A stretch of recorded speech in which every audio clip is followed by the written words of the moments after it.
Rebecca Laffar-Smith, and I write under the name Rebecca Laffar-Smith for my YA, sci-fi and fantasy, and I also write under Beck J. Smith when I'm working with my children to do children's books. So the Flood of Talk up the top here is my debut. This is 2nd edition and 3rd edition covers, and then City of Light is book 1 of the Shadows and Dark series. Currently working on book 2, it's being a bit of a headache.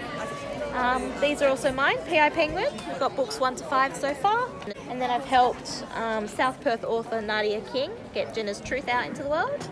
And Mandurah-based author Nancy Knott and her daughter Xanthi gets Zany Circus Paradox out into the world.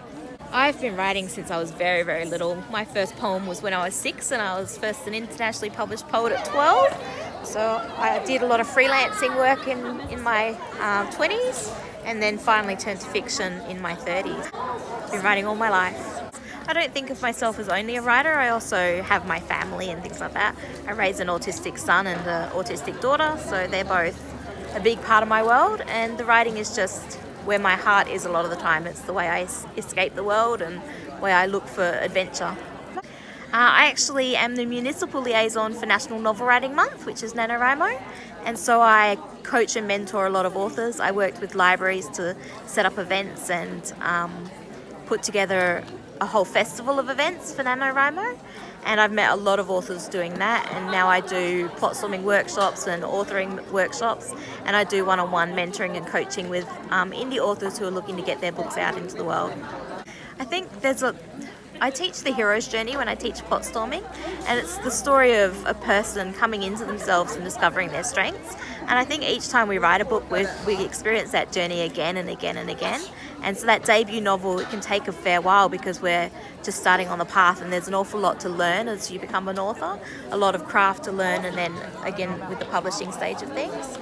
And so we all go on this journey together, and it's where, as a writer, we often feel very isolated because our art is kind of individual and on our own. We're at our keyboards and in the quiet a lot, but it really matters to have that community around you, and I think that's the biggest thing, especially with NaNoWriMo, that it teaches us about that journey as a writer, that you need your community, your tribe. I guess to just sit down and get the words out to begin with. A lot of us question it and doubt ourselves, and there's stages of the journey where you're writing a book where it gets really, really difficult, and a lot of writers or emergent writers will stop at that point. They get to the point where it's too hard, and I have to remind writers that that is usually a sign that you're just about to hit that downward slope that makes it all easy again.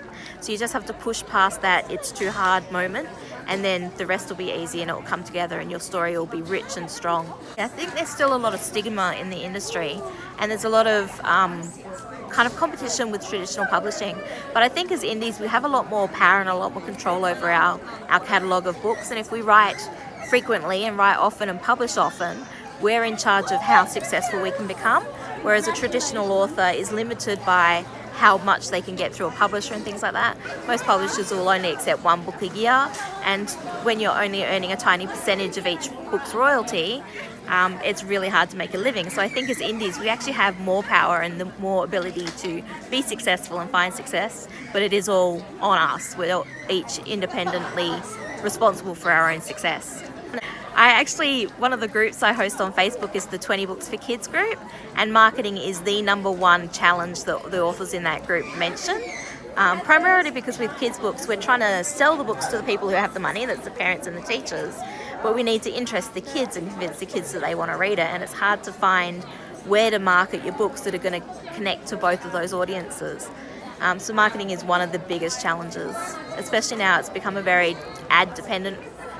you're very dependent on doing adverts and advertising, so it's a lot more challenging for indies because we've got to put more money up front before we get the return. I think it's one of those industries that is really blossoming at the moment. We've kind of had a renaissance in the indie market with indie everything, indie artists, indie musicians, and indie books is just beginning. We're starting to unleash new technologies.